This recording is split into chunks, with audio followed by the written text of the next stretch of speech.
back, going live every week at this time, if we can. I'm in Miami. Hi, everyone. Who's in Miami? Anyone else? And Lucy came with me to Miami. This is Lucy.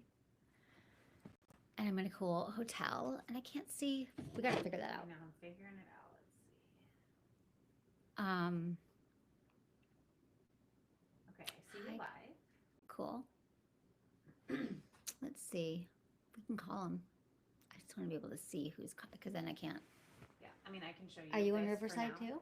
No, I'm just on YouTube. Oh, but this is the problem that we had. I know, I know. I don't know how to connect it, but we're gonna figure it out. Okay. You keep going. Okay, I'm keep going. Because you are live. You're good. Okay, I am live. I forgot I was live. So, okay, I'm here to talk to you about what the fuck is going on with people's fucking, to be honest. Like, okay, if you're new here. So, for 21 years, I've been talking to people, educating people about their sex lives, right? And I just landed in Miami at the airport and I run into somebody I know. And she says to me, you know, I've been with my partner for a while. The beginning of our relationship, sex was amazing. We had sex all the time.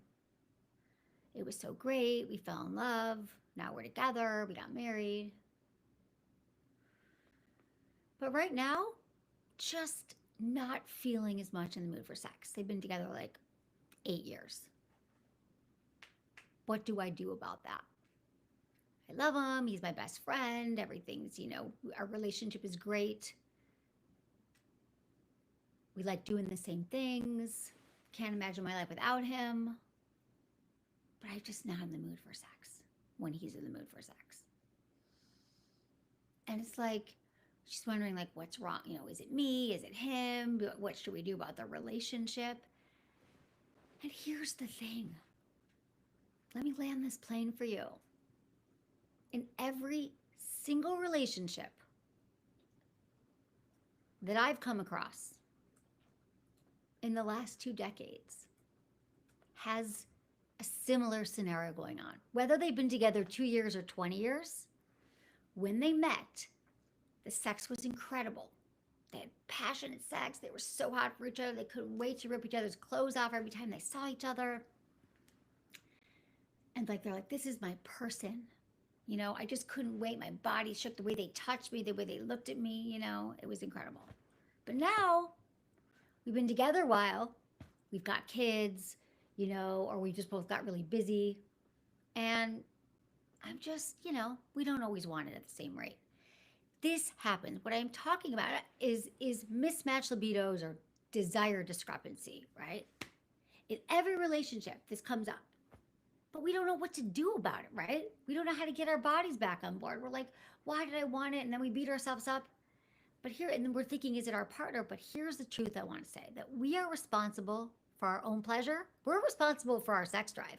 It's not about our partners. It's like, do I actually want to have sex in this moment? What can I do? So yeah, maybe something with my friend's husband or her partner happened. Can we see? Okay, that's a chat.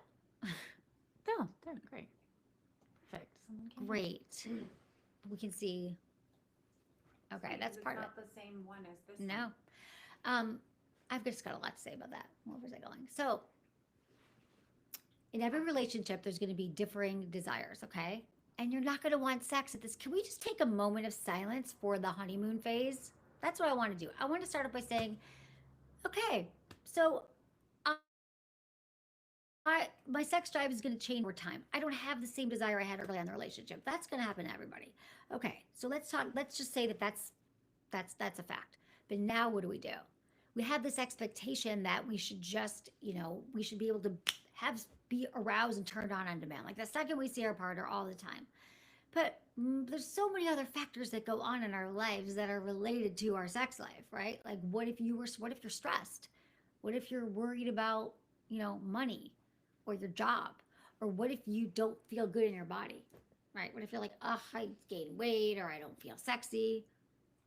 then probably not going to want to have sex at the same frequency. You might not want to do a lot of things, but sex in particular is the one area that you're all like, I should just magically be turned on. I should just want to have sex in this moment. And that just doesn't work that way. So that's what I want to say about that. I can't really see who's here. Do you see anything? There's no People? new chats. We, I can't see how many. we people can't are. see things. So it's not necessarily about our partners, you know? Usually it's us. Usually we're the ones who are like, oh, I feel, I have shame around sex, or if I had grown up in an environment where, it wasn't okay to talk about sex. Well, wherever you're all at today, there's probably some areas of your life where you need to look at your sex life. I don't know how to do this when there's no one. I can't see anything. I mean, there's no new chats coming in anyways. I know, but I need to know, like, is anyone there? Like, I know, I can't, it's not possible. You can talk. There are people watching, so you can. I don't know. You can. You guys can ask me any questions you want. I'm troubleshooting with Ben, but. The other thing I want to say is, so I landed in Miami. I'm here for a women's conference, okay? Longevity conference. How do we live longer? How do we feel good in our bodies? How do we, like, what do we do right now? And a big part about that is our sex life, right? So you could be taking all the supplements, you could be on the peptides, you could be working out every day, you could be in your fucking dream job, you could have everything that you want right now. But if you're not taking care of your own sex life, if you're not living a life where you're like, I understand my body, I know how to ask for what I want, I know how to ask for consent, I know what my turn ons are, I know what kind of um, birth control I should be using, I know what my partner likes, I know what I don't like, then you could be doing all the optimization things. But if you get into the bedroom and you're like, I don't know what to do, I don't know if she likes this, I don't know if I like this, then you're not optimizing anything, and you might not live as long as you would for longevity purposes if you don't deal with this sex stuff right now. Because at every single age, like, people have these same exact questions going on, people. It's just what happens. Okay. So they're here. you're all there. I love that. Now I can see. But what I want to know, How many people? have to know. Working on that. Hi guys. I was like, do I do this from here? I can't see this part. Is it covered yet? That's just there. There's Okay. nothing hidden. It's all Got right it. there. Okay. Cool. Oh, I see. Okay, so I have so many things I want to talk to you about. So I'm in Miami, as I said. And Miami is a very sexy city right now. Okay, everyone's talking about how sexy Miami is. But I want to go outside. I'm going to go out, and I'm like, just because they might look good, I feel like people are like, and they might be working on themselves, and it's like a bunch of people who are like the land of like beautiful people, sexy people, sexy people. Do you think they're actually having good sex here in Miami? Is it better sex because they live a certain way or they're living by the beach? I don't think so. I don't think so. I think that I think that most people, going back to longevity, just because they're having sex and they look amazing doesn't mean that they're necessarily getting to the bedroom with their partner or having sex that they actually want. Like, are you guys having the sex you want? Do you feel like you're having sex at the rate and the frequency and the pleasure level that you want it? Like right now, the last time you had sex, how was it? Did you get your needs met? Was it hot? You know? Tell me that. Very few people come up to me and say, because people come up to me, people all the time. They're never like, I'm having the most incredible sex, and let me tell you why. My partner and I communicate about what we want. We decide when we want to have sex and what turns us on, and, you know, what we need to feel the most connected and the most, desirable. We know what times of day we want to have sex. There's never that I gotta fake it. I gotta roll over and pretend I'm sleeping to avoid my partner. No one really says that. They're like, to my point earlier, it was amazing in the beginning, and now I'm like, when we have it, it's really good. But I don't really know how to make it really good every time, or I don't really know. They have questions about it. So that brings me to you. The reason I'm here is because you guys have all these questions, I know, and all these places that you might be stuck. And so if I come on once a week and we talk, we can get you unstuck. That's the goal. So the comments and the questions will just be pretty delayed. So you can Cool. just keep going until you I have to do one thing though. I'll be right back. Oops, I have to fix this chart because it's my boobs right now. I don't know what's happening. I'm a little high. Is it making sense?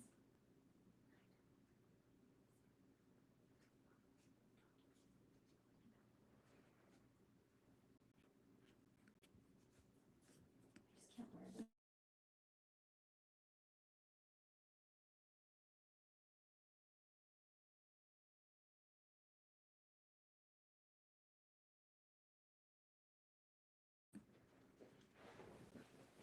We literally just landed and just got to the hotel room. So I'm like, usually I'm in my studio, I've got it all together, I'm talking to all of you. I gotta say though, it is really nice in Miami, even if no one's having great sex. I think I'm gonna go out tonight and just like take a poll.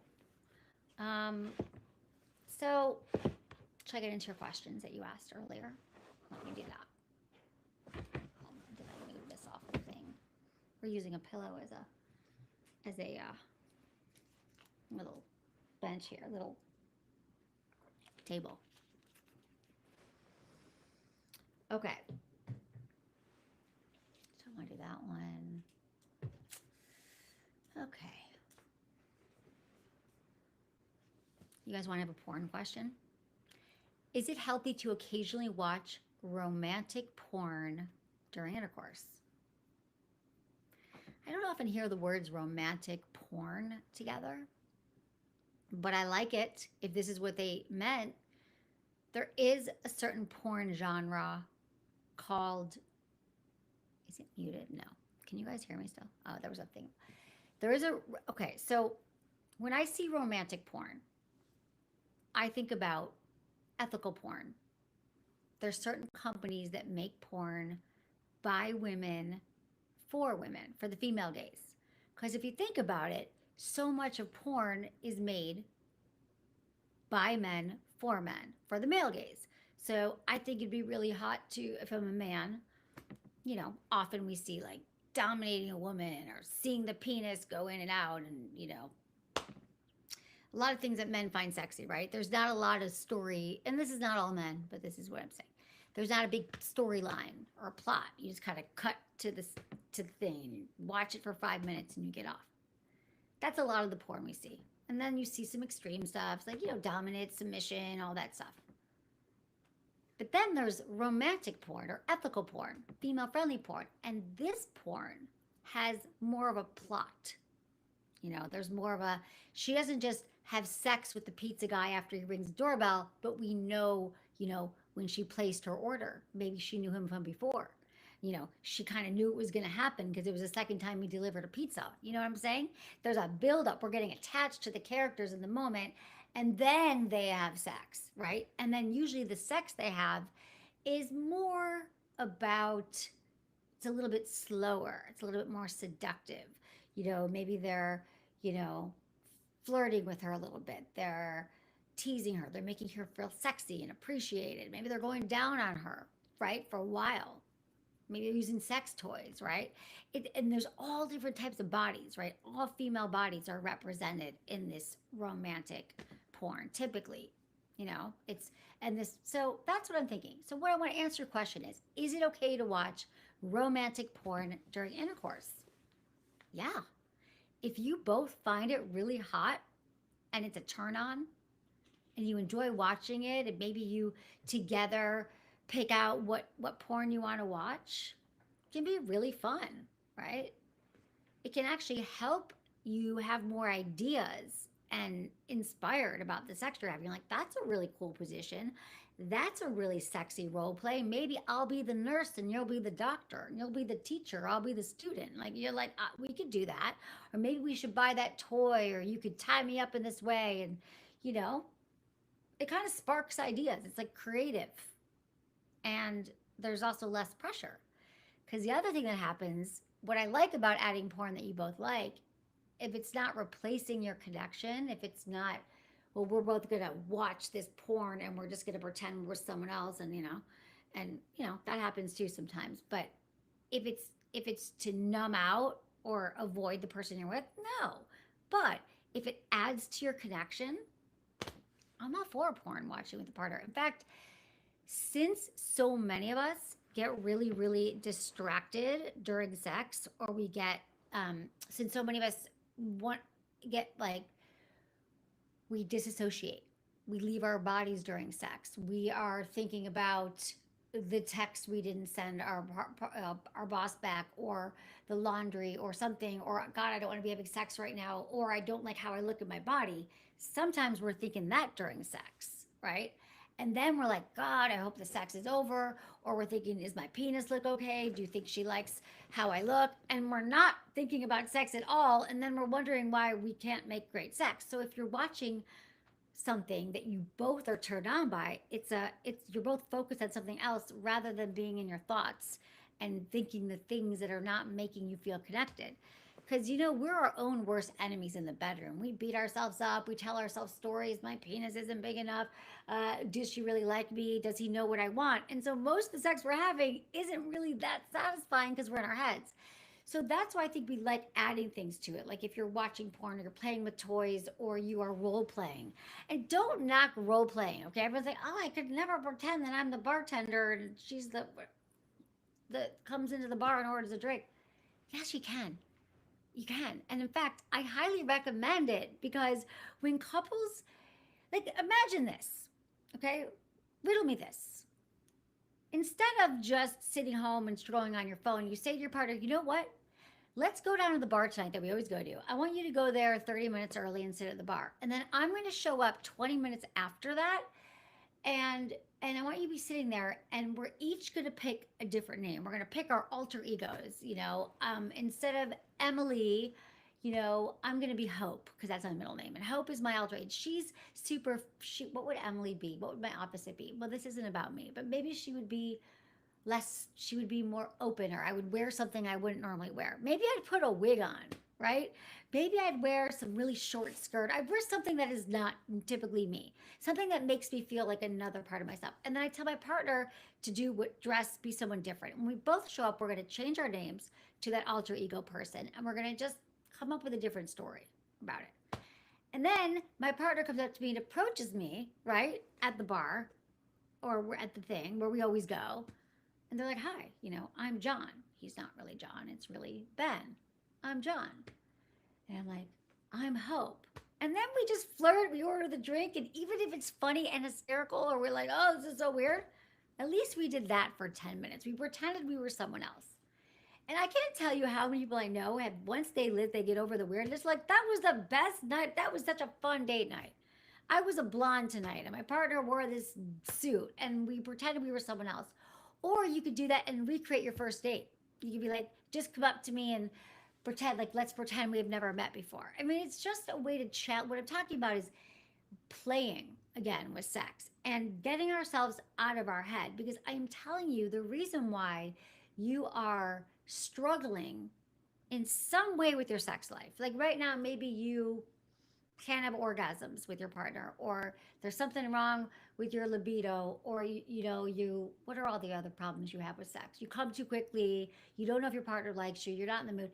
If you were like, let's just have sex and play tonight, like, let's have a plan for our sex life where we're trying this new toy, we're watching something, we're playing something, we are being intentional about it together, at the same time we're deciding that we're going to play with sex tonight, it would be a lot better and a lot more satisfying, I think. So talk about these things. Um, yeah. So someone said here, I'm on the comments here. Someone said the fake snore is a bummer. I'm telling you. Like, I was just talking about that. So, I this fake, like, oh no, my partner's home. I have to fake sleep so they don't, like, where else do we fake? Are we faking going to a job? Am I faking I'm making dinner? Am I faking, like, I guess if we're cheating, but otherwise, why am I fake? I don't fake that I ate dinner, like, but we are faking sleep so we don't have to have sex with our partner. Like, why are we doing that? We both want to have sex at some point. We want to have a certain kind of sex. And we know that we like sex is good for us and it turns us on. But why am I faking to get out of it? What is it, like your math test? Like, how does sex become like that? So yeah, the fake sleep is I want to get you all so you're not fake snoring or fake sleeping. I, yeah. So someone else said, I always thought, yes, I always thought one of the greatest catalysts for spontaneity and a natural trigger for sex is surprise. The hug, kiss, or squeeze that comes out of nowhere. Yes. That moment of like, I just see you and come up from behind and give you a hug without a pressure of there's a dick in your back, or like she's all over you and you don't want sex. Like, we don't want that, but touch, a surprise, intimate connection is arousal that doesn't have the pressure of leading right to sex. That's exactly the moment we're talking about. You can see Great. Love it. Why does he have to eat the pizza now? Can it be a plumber? Is that what you're about the role playing? It could be anything you fucking want, truly. So, yeah. Great. Yeah, the fake story is bummer. So this is why I like romantic porn. I'm totally down for that. Anyone else have any other questions? Or I'll go into the questions that you sent earlier. We already covered sex drive, didn't we? My wife has zero sex drive and mine is through the roof and won't change help. See what I mean? That's the question every day. Desire Mitch, to sum it up, desire mismatch, the most common thing in a relationship. Instead of trying to fix her and get her to want to have more sex with you, like, I'm going to do things, or I helped around the house, or I did all these things, and why doesn't she want to have sex with me? The best thing to do is to understand what might be impacting her desire. Why doesn't she want to have sex right now? Is she stressed? Is she worried about something? How does she feel in her body? Like, what's going on with her? Because when you get curious, you're like, I'm just curious. Like, let's talk about it. Let's talk about what might be impacting your desire. How important is sex, in our relationship? How important is to both of us? I think we both agree that, we fell in love and we are each other's, everything, partners, we're parents together, we live together, we're sharing our life together. And, when we walk down that aisle and we commit to somebody, we are essentially saying, I'm going to love you. I don't know why in the honor. What do they say in the what is it? The oath. The what's the wedding oath? Sorry, I've never been married. Vows. By choice. The vows. You don't say by choice. Never want to get married. But the vows are like, what do we say? And I promise to like prioritize our sex life and our intimate life till death do us part. That in wedding vows? No, they don't. They don't, but they should. Because he's saying my wife won't change and she won't do anything about it. And I think part of the agreement of being in a relationship with somebody is that we're going to agree that we will prioritize our intimacy and how we can continue to stay connected for our relationship. And so we can't just duck out of it. And like but when he's saying that she won't change, let's first start with getting curious. Because she can't, like, what I'm saying is if we're in a relationship with someone, we can't decide that we are just done with sex or we won't talk about it. That isn't okay. We have to talk about these things because it's unfair to our partner. I'm not saying that your wife has to continue to have sex with you all the time.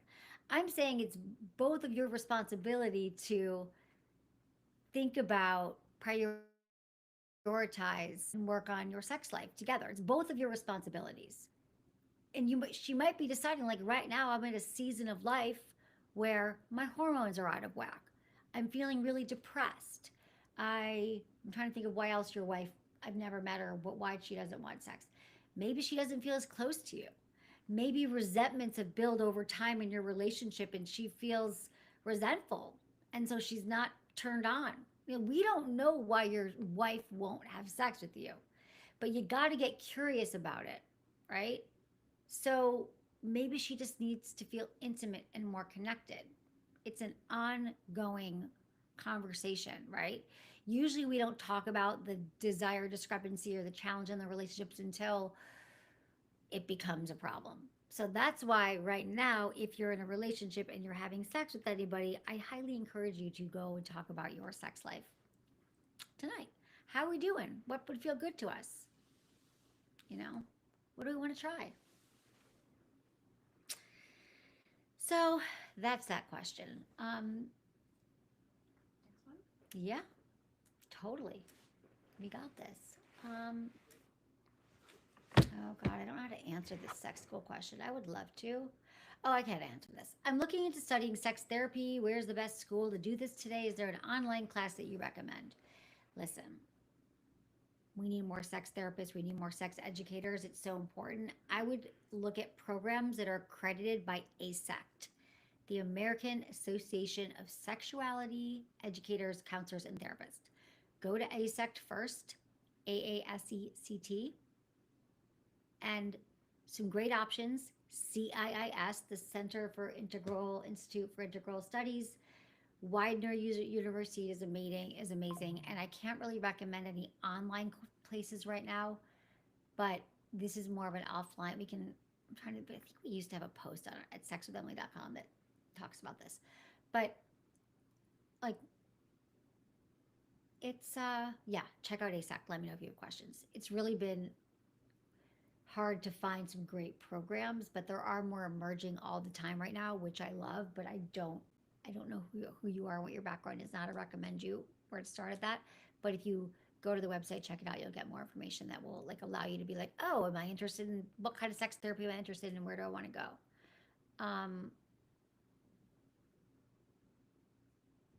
Yeah. Yeah. Do you really say, here's another question, you guys. This is great. Do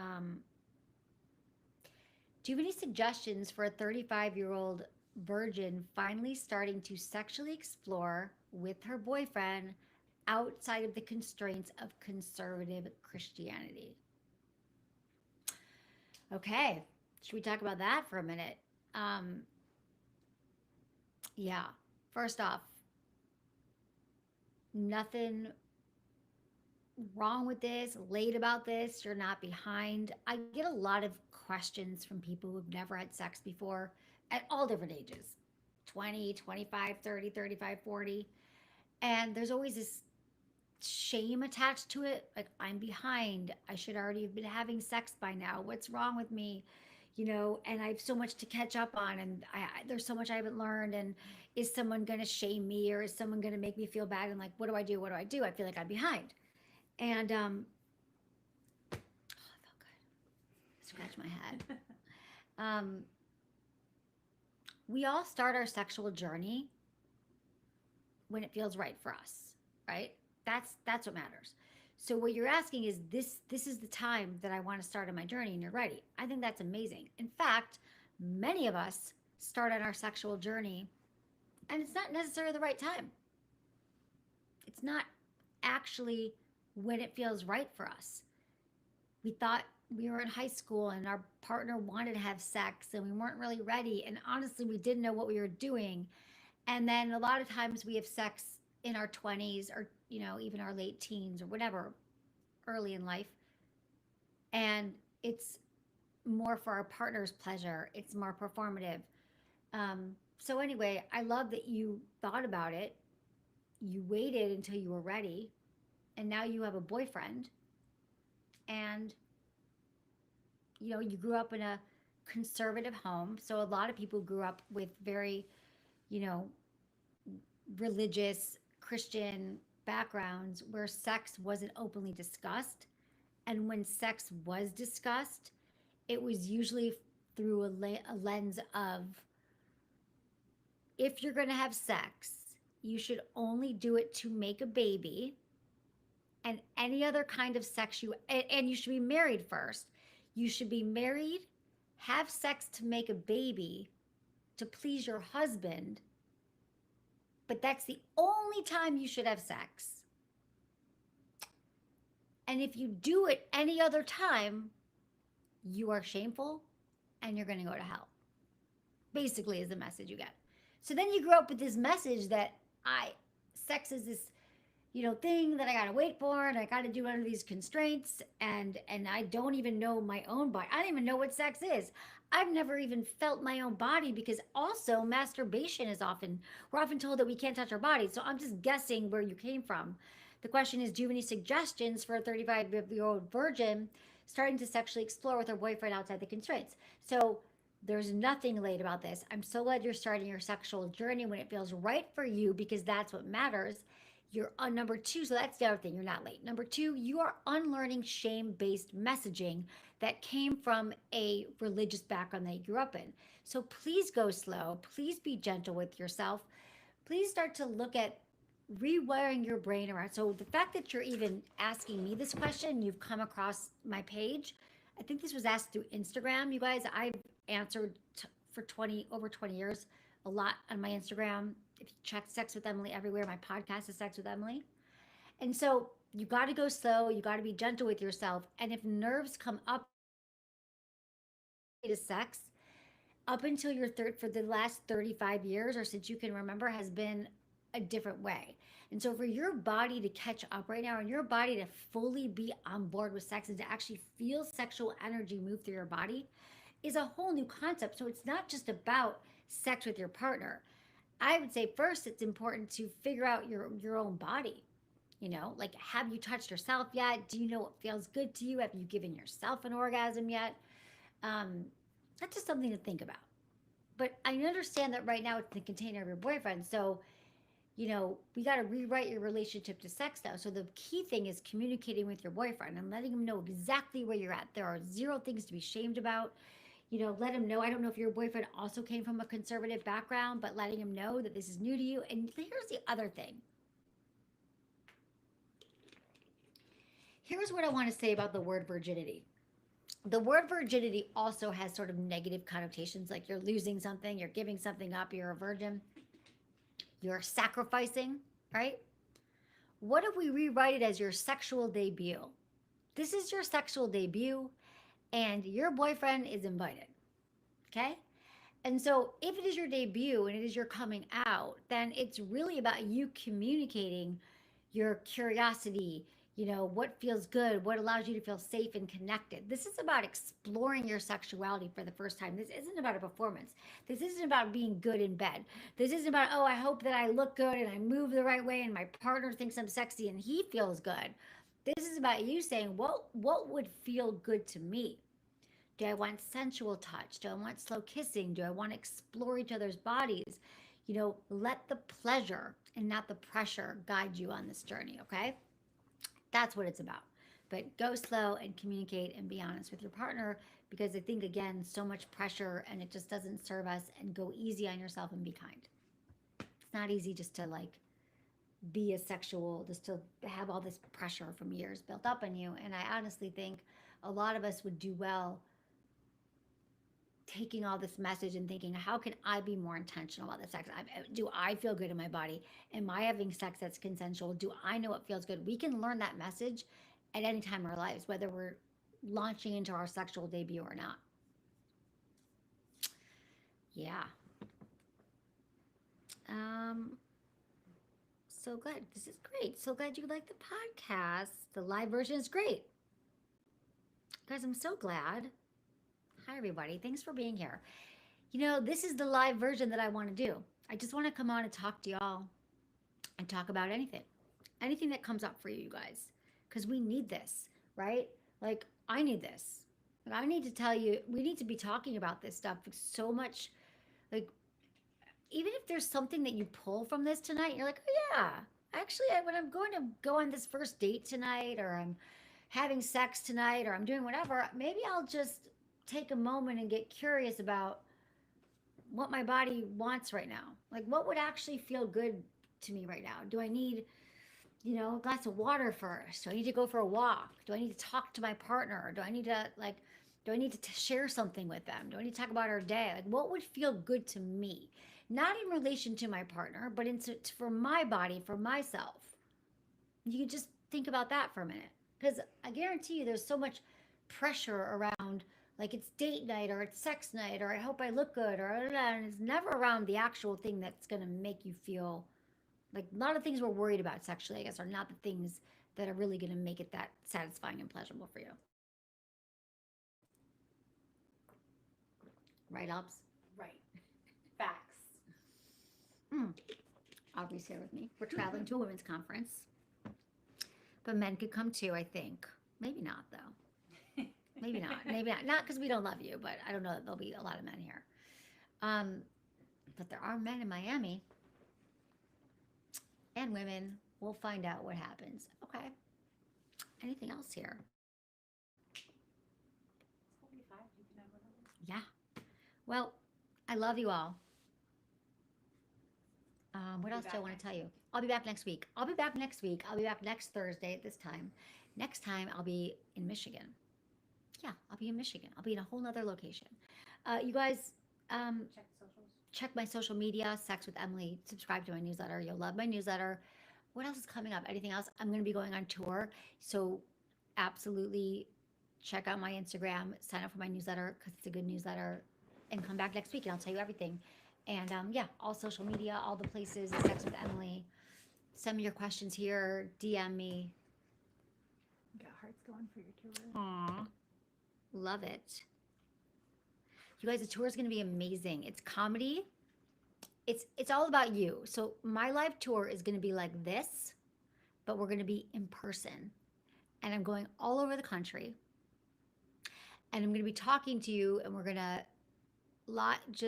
we're going to go there. We're going to answer questions. We're going to have a real conversation about sex without shame, without blame. We're going to have a ton of like giveaways, sponsors, sex toys, all the things that actually make me feel sexy and turn me on.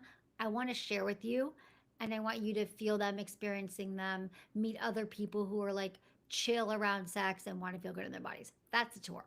Sex with Emily Live. So find me there. And thank you all for spending time with me on this evening, on this lovely Thursday evening. It's Thursday. Okay, guys. Bye. Have a great night. Was it good for you? Let me know.